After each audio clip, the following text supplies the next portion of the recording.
오늘 주신 하나님의 말씀은 로마서 8장 12절에서 18절까지 말씀입니다. 로마서 8장 12절에서 18절까지의 말씀 한 절씩 교독하겠습니다. 신약성경 249쪽에 있습니다.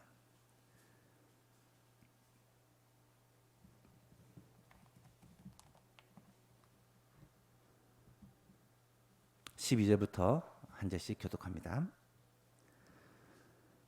그러므로 형제들아 우리가 빚진 자로 돼 육신에게 져서 육신대로 살 것이 아니니라.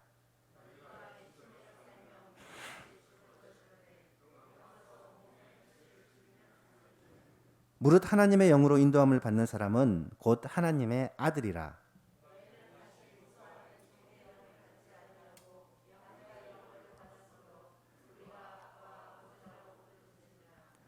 성령이 친히 우리의 영과 더불어 우리가 하나님의 자녀인 것을 증언하시나니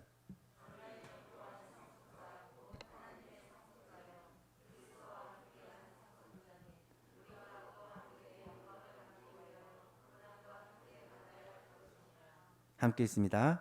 생각하건대 현재의 고난은 장차 우리에게 나타날 영광과 비교할 수 없도다. 아멘.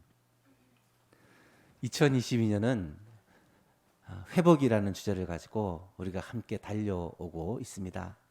특별히 8월에는 영성의 회복이라는 주제를 가지고 우리가 영성이 회복되자라는 말씀으로 함께 나누고 있습니다. 지난주에도 말씀드렸듯이 영성이라는 것은 하나님과의 친밀한 관계를 말하는 것이고, 이 하나님과의 친밀한 관계는 성령 하나님의 인도함을 받을 때만 가능하다라는 것을 말씀드렸습니다.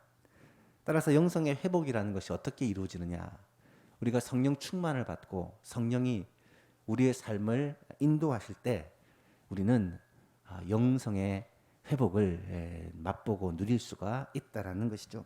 사랑하는 예수만 교신들 여러분, 8월 한 달을 보내시면서 성령님의 인도하심을 받는다는 것이 어떤 것인지를 분명하게 깨달아 알기를 원하고, 또 실제로 성령께서 우리의 생각과 마음과 삶을 인도하시는 그런 삶을 살아가는 진정한 회복의 역사가 있기를 주님의 이름으로 축복합니다. 이 부분에 대해서 가장 명확하게 보여주는 성경 말씀 가운데 하나가 바로 로마서 8장입니다. 8월에는 이 로마서 8장 말씀을 함께 살펴보고 있는데요. 로마서 8장은 하나님의 은혜에 의하여 믿음으로 말미암아 구원을 받은 우리가 어떻게 하나님의 자녀답게 또 어떻게 그리스도인답게 살 수 있는지에 대하여 그 비결을 말씀해 주시는데, 그 비결은 결국 우리가 우리의 힘과 우리의 능력과 우리의 지혜로 살아가면 이렇게 살 수가 없고, 우리 안에 계신 하나님의 영, 즉 성령님의 인도하심을 따라 살 때에 그런 삶을 살아갈 수 있다라는 것이 이 로마서 8장의 핵심입니다. 로마서 8장에는 여러 가지 별명들이 붙어 있습니다. 많은 신학자들이 이 로마서 8장을 이야기하면서 여러 가지 비유를 들어 설명하는데, 한 신학자는 사랑의 징표인 이 반지, 소중한 반지가 성경 여러 권 가운데 이 로마서가 반지와 같은 그런 소중한 말씀이고, 그 중에서도 이 반지에 있는 다이아몬드, 보석이 바로 8장이다 이렇게 표현하기도 했습니다. 또 어떤 신학자는 우리의 믿음을 교회의 건물에 비유를 하면서 이 교회 건물 가운데 가장 소중한 곳, 하나님을 만나는 그 예배의 장소가 바로 로마서 8장이다 그렇게 표현을 하기도 했습니다. 어쨌든 이 로마서 8장이 참 소중한 말씀이다라는 의미겠죠. 그래서인지 제가 섬기던 교회 목사님께서 이 제자 훈련 과정 중에 제일 마지막 과정이 사역반 훈련이거든요. 이 사역반 훈련을 1년 동안 진행하는 가운데 로마서 8장을 1절부터 39절 전체를 암송하는 그런 과제를 내주셨어요. 그래서 사역반을 다 마친 사람은 1년 동안 이 로마서 8장을 다 암송하고 그래야 졸업을 하게 됩니다. 가능할까 생각했는데 1년 동안 계속 반복을 하다 보니까 그게 가능하더라고요. 사역반 훈련을 마치고 간증을 하는 시간들이 있는데 비슷한 이야기를 참 많이 해요. 1년 동안 열심히 배웠던 내용이 사실 생각이 잘 안 난대요. 사람이라는 건 배우면 다 또 반환을 하거든요. 그런데 놀랍게도 이 암송한 로마서 8장 말씀은 이 마음속에 새겨졌는지 잊혀지지가 않는데요. 그리고 하나같이 하는 얘기가 사역반 훈련을 통해서 다른 건 몰라도 로마서 8장을 건졌다. 이런 얘기를 참 많이 하시더라고요. 여러분도 이번 8월 한 달 동안 이 로마서 8장 말씀을 깊이 묵상하는 가운데 이 말씀이 우리의 가슴에 새겨지는 귀한 시간이 되었으면 좋겠습니다. 사실 로마서 8장은 우리 그리스도인들이 누리는 특권, 엄청난 복들에 대한 이야기입니다. 정죄함으로부터 자유라든지 하나님의 영인 성령님의 내조하심과 인도하심, 우리가 하나님의 양자로 입양되었다는 사실, 그리고 더 나아가 주와 함께 부활과 영광에 참여하게 될 것이라는 사실, 하나님의 사랑으로 말미암아 우리 모든 삶의 상황 가운데 하나님의 뜻을 이루어 주시겠다는 약속, 성도가 이 땅에서 누릴 수 있는 그런 축복과 특권에 대한 이야기들이 로마서 8장에 참 많이 나타나 있습니다. 하지만 이 로마서 8장 전체를 흐르는 주제를 이야기한다면 성령님을 빼놓을 수가 없습니다. 유명한 바울 신학자인 F.F. 브루스는 이 로마서 8장의 주제를 이렇게 설명합니다. 우리를 해방시키는 성령님의 역사다. 실제로 로마서 1장부터 7장까지 내용을 쭉 읽어보면 성령님에 대한 언급이 단 2번 나타납니다. 1장 4절에 한 번 나타나고 5장 5절에 한 번 나타나요. 그런데 로마서 8장을 읽어보시면 처음부터 끝까지 성령님에 대한 얘기로 가득합니다. 39절 안에 무려 20번이나 성령님에 대한 언급 정도가 아니라 우리의 삶의 핵심이 성령님이라는 사실을 거듭 강조하고 있습니다.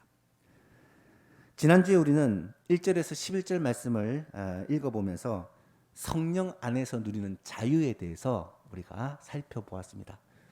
성령 안에서 우리는 자유를 누리는데 어떤 자유를 누립니까? 먼저 그리스도 예수 안에 있는 자는 정죄함으로부터 자유를 누린다라고 말씀드렸습니다. 그러므로 이제 그리스도 예수 안에 있는 자에게는 결코 정죄함이 없나니 이는 그리스도 예수 안에 있는 생명의 성령의 법이 죄와 사망의 법에서 우리를 해방하였다라고 선포합니다. 정죄함으로부터 해방되었다라는 말은 우리가 무죄 판결을 받았다라는 의미라고 했죠. 이 무죄 판결, 우리가 의롭다라는 판결이 떨어졌기 때문에 하나님이 우리를 보실 때 우리를 완전한 의인으로 보신다라고 말씀을 드렸습니다. 두 번째로 그리스도 예수 안에 있는 자는 율법으로부터 자유를 누린다. 율법이 육신으로 말미암아 연약하여 할 수 없는 그것을 하나님은 하시는데 곧 죄로 말미암아 자기 아들을 죄 있는 육신의 모양으로 보내어 육신을 죄를 정하사 육신을 따르지 않고 그 영을 따라 행하는 우리에게 율법의 요구가 이루어지게 하심이니라. 무슨 말입니까? 율법으로부터 자유를 누린다는 말 2가지 의미가 있습니다. 한 가지는 율법의 구속, 얽매임으로부터 자유를 누린다는 거예요. 이것은 예수 그리스도의 구속사역으로 이루어진 일입니다. 두 번째는 우리가 실제로 율법의 그 계명들, 말씀들을 즐겨 넉넉히 행할 수가 있다라는 것입니다. 어떻게 이것이 가능하냐? 바로 그 영을 따라 행하는 우리에게, 성령을 따라 행하는 우리에게 이 율법의 요구들이 이루어지게 해주신다. 하나님의 마음을 깨닫고 하나님의 그 의도를 알기에 하나님의 그 말씀을 즐겨 행할 수 있게 된다는 거예요. 이미 구약에서 이 사실은 예언이 되어 있습니다. 에스겔 36장에 보면 메시아가 오면, 성령이 오시면 새 영을 너희 속에 두고 새 마음을 너희에게 주되 너희 육신에서 굳은 마음을 제거하고 부드러운 마음을 줄 것이며 또 내 영을 너희 속에 두어 너희로 내 율례를 행하게 하리니 너희가 내 규례를 지켜 행하게 될 것이다 라고 말씀합니다. 세 번째로 그리스도 예수 안에 있는 자는 사망으로부터 자유를 누립니다. 예수를 죽은 자 가운데 살리신 이의 영이 성령님이죠. 너희 안에 거하시면 그리스도 예수를 죽은 자 가운데 살리신 이가 하나님이시죠. 너희 안에 거하시는 그의 영으로 말미암아 성령님으로 말미암아 너희 죽을 몸도 살리신다 우리의 마지막 운명은 죽음이 아니라 다시 사는 것입니다. 부활입니다. 예수님께서는 부활의 첫 열매가 되셨고 우리도 예수님처럼 부활에 동참하게 될 것입니다. 그리고 부활한 우리는 예수님과 함께 하나님의 나라에서 영원토록 살게 될 것입니다. 그것이 성경이 말하는 우리의 마지막입니다. 오늘은 두 번째 시간으로 12절에서 18절 말씀들을 가지고 성령과 하나님의 자녀의 삶에 대하여 함께 말씀을 살펴보려고 합니다. 첫 번째로 하나님의 자녀는 성령의 인도하심을 따라 살아야 한다라는 사실입니다. 12절 13절을 보십시오. 그러므로 형제들아 우리가 빚진 자로 돼 육신에게 져서 육신대로 살 것이 아니니라. 너희가 육신대로 살면 반드시 죽을 것이로되 영으로서 몸의 행실을 죽이면 살게 된다라고 말씀합니다. 정죄함으로부터 자유를, 율법으로부터 자유를, 죽음으로부터의 자유를 누리게 된 우리는 이제 육신에게 져서 육신대로 살아서는 안 되는 존재라는 거예요. 다시 말하면 육신의 정욕대로 내 마음대로 살아서는 안 된다는 것입니다. 어떻게 살아야 됩니까? 성령님의 인도하심을 따라 살아야 된다는 거예요. 성령님은 우리 안에 거하여 계십니다. 하지만 단순히 우리 안에 계시려고 오신 게 아니라 우리의 삶을 적극적으로 인도해 주시기 위해 오셨다라는 사실이에요. 하나님은 우리를 죄와 사망에서 건져내시고 그냥 알아서 살도록 우리를 방치하고 계시지 않는다라는 사실입니다. 독생자 예수 그리스도를 보내시고 십자가에서 죽게 하심으로 말미암아 우리를 대신해서 예수님을 값주고 우리를 구속해 주셨어요. 뿐만 아니라 우리를 하나님의 자녀로 입양하셔서 하나님의 자녀로 삼아 주셔서 하나님의 자녀의 특권을 누리며 살게 해 주셨습니다.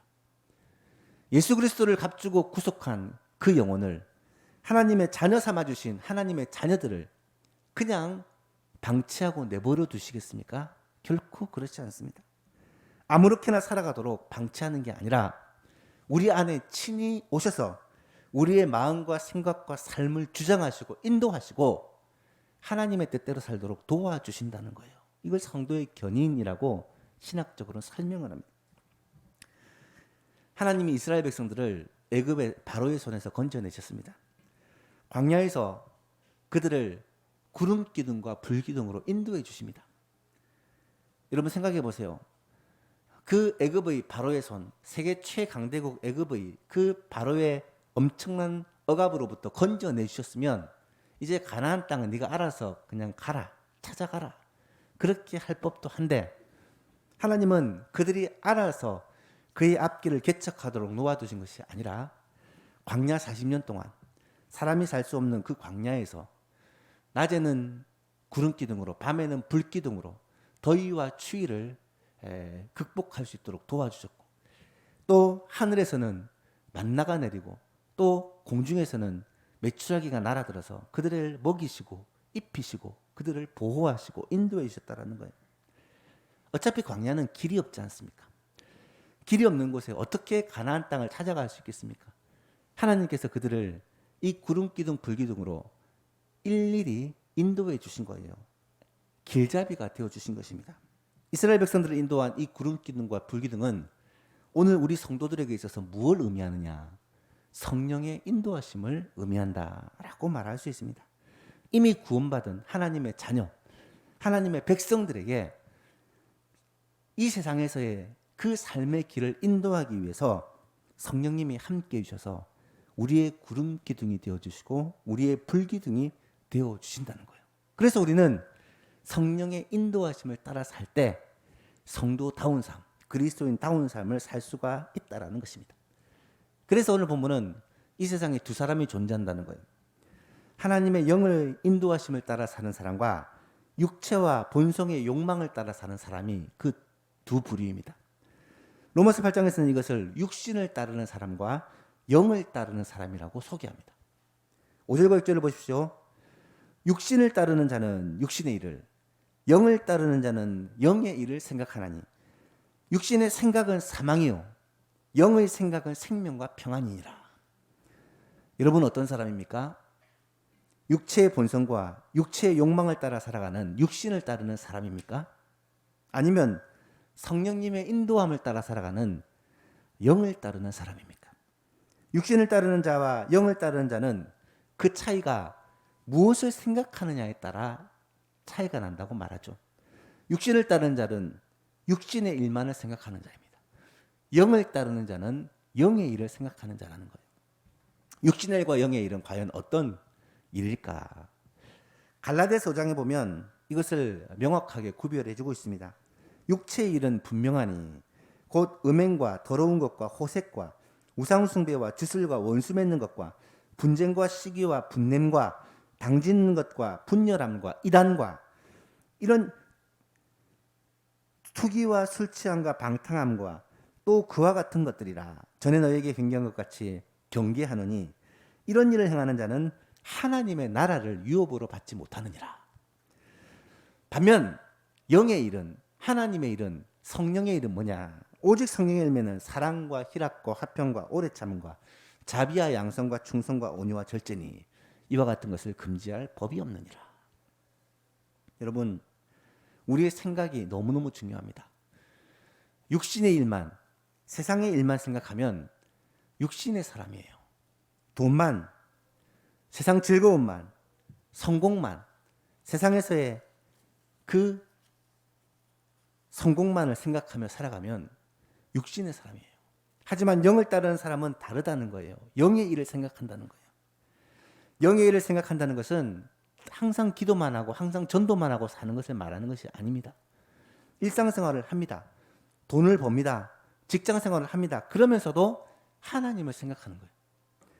공부를 하면서도 하나님을 생각하는 거예요.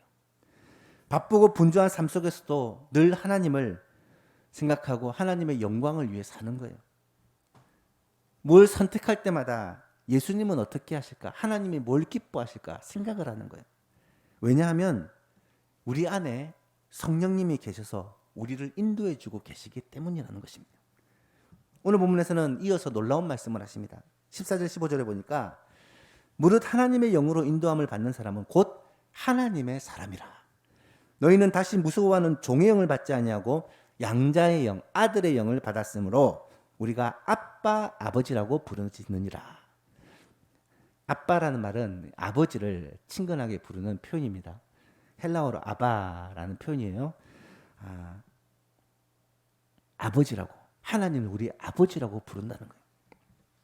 하나님의 영으로 인도함을 받는 사람, 곧 영을 따르는 사람은 하나님의 아들이라는 것입니다. 우리가 종의 영을 받지 않고 아들의 영을 받았기 때문에 우리는 하나님을 아빠, 아버지라고, 하나님을 우리의 아버지라고 부를 수 있는 거예요. 우리가 하나님의 영을 따라 사는 것은 우리가 늘 하나님을 생각하고 하나님의 뜻을 생각하고 하나님의 영광을 생각하는 것은 우리가 하나님의 영을 받았기 때문이고 우리가 하나님의 자녀라는 증거라는 것입니다. 하나님의 자녀는, 하나님의 영을 따르는 사람은 하나님의 생각한다는 거예요. 하나님의 일을 생각한다는 거예요. 반대로 세상을 따르는 자는, 육신을 따르는 자는 세상만을 생각한다는 거예요.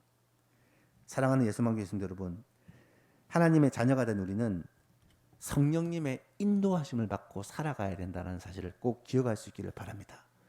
하나님의 영을 따라 사는 우리는 늘 하나님을 생각하며 살기를 원합니다. 주일날 교회 와서 예배드릴 때만 하나님을 생각하는 것이 아니라 우리의 매일매일 삶 가운데 아침에 일어나면 하나님의 말씀을 펴고 하나님을 생각하고, 살아가면서 직장에서 하나님의 영광을 위해, 하나님을 기쁘시게 하기 위해 우리의 맡은 일을 열심히 하고, 또 사람을 만날 때도, 무엇을 선택할 때도 하나님을 생각하고, 기쁠 때도 슬플 때도 힘들 때도 위기의 순간에도 선택의 순간에도 항상 우리의 마음속에 하나님을 생각하고 우리의 존재와 이유와 목적이 되시는 그 하나님을 우리의 삶의 중심에 두는 그런 예소만 가족들이 될 수 있기를 바랍니다. 그럴 때 성령님께서 우리의 마음과 생각을 주장하시고 인도해 주신다라는 사실이죠. 사랑하는 예소만 교성 여러분, 하나님의 자녀는 성령의 인도하심을 따라 살아야 합니다. 이번 한 주도 8월 한 달도 성령께서 여러분의 마음에 중심에 임재하셔서 여러분의 삶을 인도하는 놀라운 은혜가 있기를 주님의 이름으로 축복합니다. 두 번째로 하나님의 자녀는 하나님의 영광을 하늘의 영광을 바라보며 살아야 된다. 하늘의 영광을 바라보며 살아야 된다. 천국 소망을 말하는 것입니다. 16절에서 18절을 보십시오. 성령이 친히 우리의 영과 더불어 우리가 하나님의 자녀인 것을 증언하시나니 자녀이면 또한 상속자 곧 하나님의 상속자요 그리스도와 함께한 상속자니 우리가 그와 함께 영광을 받기 위해 고난도 함께 받아야 할 것이니라. 18절에 뭐라고 합니까? 생각하건대 현재 우리가 받는 고난은 장차 우리에게 나타날 영광과 비교조차 되지 않는다 라고 말씀합니다. 성령님께서 우리 가운데 하시는 일이 무엇입니까? 우리가 하나님의 자녀라는 사실을 우리로 하여금 확신하게 해줍니다. 또한 우리로 하여금 하늘의 영광, 하나님의 나라를 바라보며 살도록 해주신다라는 거예요. 우리가 하나님의 자녀라면 우리가 하나님의 상속자이기 때문에 하나님의 상속자는 하나님의 준비하신 그 영광을 누리게 될 자이기 때문에 그 하나님의 나라를 바라보며 산다는 것입니다. 우리의 하나님의 맏아들이신 예수님은 이미 하늘의 영광을 받으셨어요. 하늘과 땅의 모든 권세를 하나님이 내게 주셨다라고 말씀하십니다. 놀라운 사실은 우리도 예수 그리스도와 함께 상속자가 되었다는 거예요. 우리도 하나님 나라의 상속자가 되었다는 거예요. 그렇기 때문에 성경은 우리가 그리스도와 함께 상속자가 되었으니 영광을 함께 받기 위해 예수 그리스도께서 고난을 받은 것처럼 고난에도 함께 해야 된다라고 말해요. 그래서 이 땅을 살아가는 동안 고난은 모든 사람에게 있습니다. 이탈리아 밀라노에 가면 밀라노 대성당이라는 성당이 있다고 합니다. 물론 저는 못 가봤습니다. 이 성당에 들어가면 3개의 아치가 있는데 첫 번째 아치에 장미가 장식이 되어 있고 그 아래에 이런 글귀가 있대요. 즐거운 것은 잠깐이다. 두 번째 아치를 지나면 십자가가 새겨져 있고 그 밑에 이런 글귀가 있답니다. 고난도 잠깐이다. 그리고 마지막 3번째 아치에 가면 이런 글귀가 있다고 합니다. 영원한 것만이 가장 소중하다. 여러분, 그 아치를 통과해 지나가면서 읽는 내용입니다. 즐거운 것은 잠깐이요. 고난도 잠깐이요. 영원한 것만이 가장 소중하다. 여러분, 이 말을 읽으면 공감이 되십니까? 만약에 여러분이 이 말을 읽고 충분히 공감이 된다면 인생의 연륜이 어느 정도 쌓인 것일 것입니다. 세상의 전부가 아니다. 이 세상을 떠날 때 우리가 만나게 될 영원한 세계가 있고 우리는 그것을 준비해야 된다는 사실을 우리의 마음에 품고 살아야 한다는 거예요. 누가 그러더라고요. 우리의 나이는 인생의 속도다. 30대에는 30km로, 40대에는 40km로, 70대가 되면 70km로 달린대요. 이 말은 나이가 들면 들수록 인생이 빨라진다는 거예요. 인생은요, 금방 갑니다.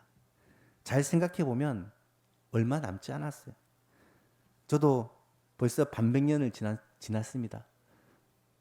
인생의 세월이 70이고 강건하면 80이라는데 어쩌면 20년, 기껏해야 30년이 남았을 뿐입니다.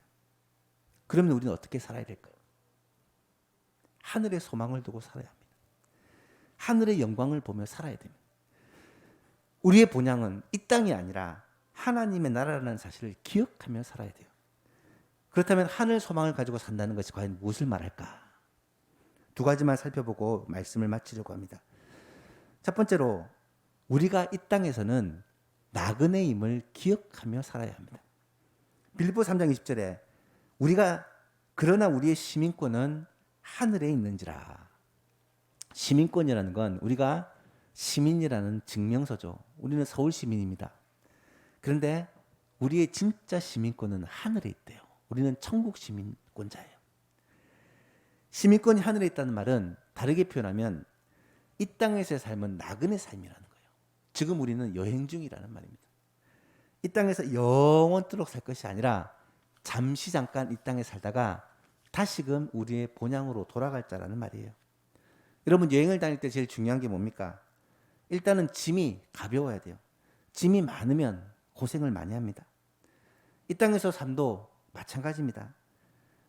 가진 게 많고 생각할 게 많고 집착할 게 많고 고민할 게 많으면 힘들어요. 주님은 산상보훈에서 이런 말씀을 하세요. 너희를 위하여 보물을 땅에 쌓아두지 말라. 거기는 좀과 동록이 하며 도둑이 구멍을 뚫고 도둑질하느니라. 너희를 위하여 보물을 하늘에 쌓아두라. 저기는 좀이나 동록이 해하지 못하고 도둑이 구멍을 뚫지도 못하고 도둑질도 못하느니라. 내 보물이 있는 그곳에 내 마음도 있느니라. 사랑하는 성도 여러분, 우리의 보물을 이 땅에 다 쌓아두지 마시고 하늘에 쌓아두는 지혜로운 성도님 되시기를 축복합니다. 뿐만 아니라 이 땅은요, 이 땅에서의 삶은요 금방 지나가요. 말 그대로 훅 지나갑니다. 모세가 그래 얘기하잖아요. 인생의 연수가 70이요 강건하면 80이라도 그 연수와 자랑은, 그 연수의 자랑은 수고와 슬픔뿐이요 신속기간이 우리가 날아가나이다. 정말 인생은 금방 지나가요. 그런데 성경은 또 이렇게 말해요. 그러므로 우리가 낙심하지 아니하노니 우리의 겉사람은 낡아지나 우리의 속사람은 날로 새로워지도다. 우리가 잠시 받는 환난에 경한 것이 지극히 크고 영원한 영광에 중한 것을 우리에게 이루게 함이니 우리가 주목하는 것은 보이지 않는 것이 보이는 것이 아니요 보이지 않는 것이니 보이는 것은 잠깐이요 보이지 않는 것은 영원함이니라. 사랑하는 여러분, 나이가 점점 들어가는 것을 겁내지 마시길 바랍니다. 5년 더 살고 10년 더 살고 이게 중요한 게 아니에요.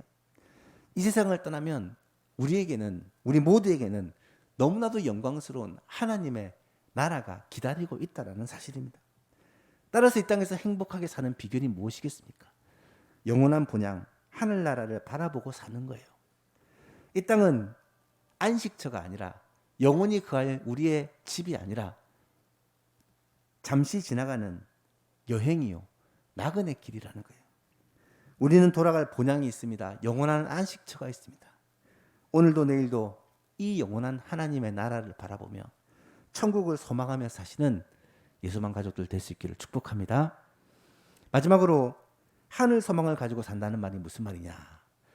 예수님의 재림을 기다리며 사는 거예요. 여러분, 예수님이 다시 오심을 믿으십니까? 다시 한번 물어볼게요.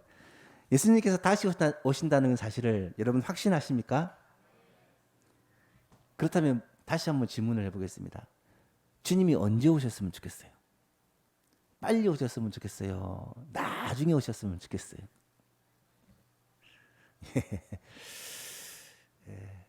어떤 사람은 빨리 오셨으면 좋겠다 생각할 것이고 또 어떤 사람은 아직 준비가 안 돼서 좀 천천히 오셨으면 좋겠다 생각을 하실 거예요.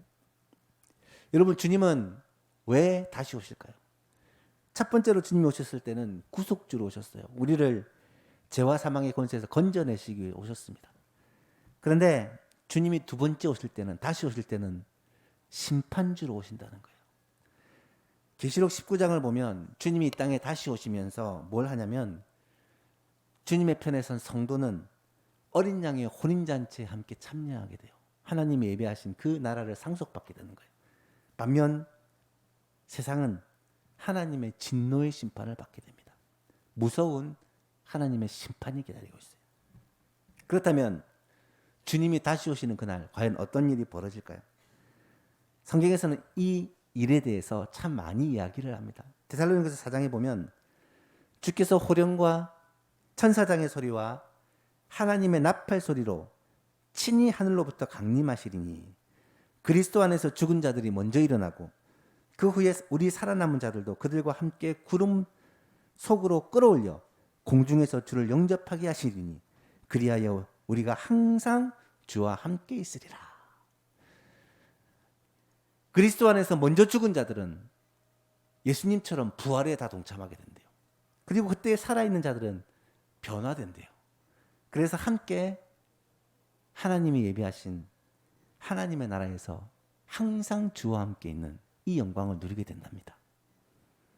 고린도후서 15장의 부활장에서도 말합니다. 보라, 내가 너에게 비밀을 말하노니 우리가 다 잠잘 것이 아니요 마지막 나팔에 순식간에 호련이 다 변화되리니 나팔 소리가 나매 죽은 자들이 썩지 아니할 것으로 다시 살아나고 우리도 변화되리라. 이 썩을 것이 반드시 썩지 아니할 것을 입겠고 죽을 것이 죽지 아니함을 입으리로다. 마찬가지죠. 주님이 다시 오시는 그날 죽은 자들은 다시 죽지 아니하는 몸으로, 부활의 몸으로 다시 태어나고 살아있는 자들도 영원한 몸으로 변화되어서 하나님과 함께, 주와 함께 영원토록 살게 된다. 이것이 우리 성도의 앞으로의 결말입니다.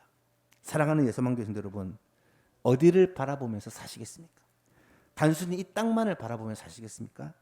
이 세상이 전부인 것처럼 그렇게 사시겠습니까? 아니면 우리의 영원한 본향, 하나님이 우리를 위해 예비해 두신 하나님의 나라를 바라보면서 사시겠습니까? 이번 한 주도 장차 우리에게 나타날 하나님의 영광을 바라보며 사시는 지혜로운 성도님 될 수 있기를 축복합니다. 그래서 오늘 본문 18절에서는 이렇게 말씀해요. 같이 한번 읽어볼까요? 시작. 생각하건대 현재의 고난은 장차 우리에게 나타날 영광과 비교할 수 없도다. 아멘. 비교 불가. 아무리 세상에서 최고의 기쁨과 만족과 영광을 누렸다 할지라도 우리가 하나님의 나라에서 누리게 될 그 영광은 비교 불가라는 거예요. 비교할 수 없다는 것입니다. 이 소망 가지고 살아가는 예수만 가족들 다 될 수 있기를 주님의 이름으로 축복합니다. 말씀을 맺습니다. 오늘 우리는 성령과 하나님의 자녀의 삶에 대해 말씀을 살펴보았습니다. 하나님의 자녀는 어떻게 살아야 됩니까? 성령의 인도하심을 따라 살아야 한다. 성령님의 인도하심을 따라 살아야 된다라고 말씀드렸습니다. 또한 두 번째로 하나님의 자녀는 영원한 하나님의 나라를, 하늘의 영광을 바라보면서 살아야 된다라고 말씀을 드렸습니다. 하나님의 영광, 하늘을 바라보고 산다는 게 구체적으로 뭐냐? 이 땅에서 우리는 나그네 길을 걷고 있다는 것을 깨닫는 것이고, 나아가 주님이 다시 오시는 그날 주님의 재림을 기다리며 사는 그런 삶이라는 것입니다. 예수만 가족 여러분, 오늘 이 말씀을 우리의 마음에 새기고 이번 한 주 동안 정말 성령님의 인도함을 따라 살아가기를 원하고 하늘 소망을 가지고 주님을 바라보며 이 땅의 나그네 길을 믿음으로 걸어가는 예수망 모든 가족들이 될 수 있기를 우리 주 예수 그리스도 이름으로 축복합니다.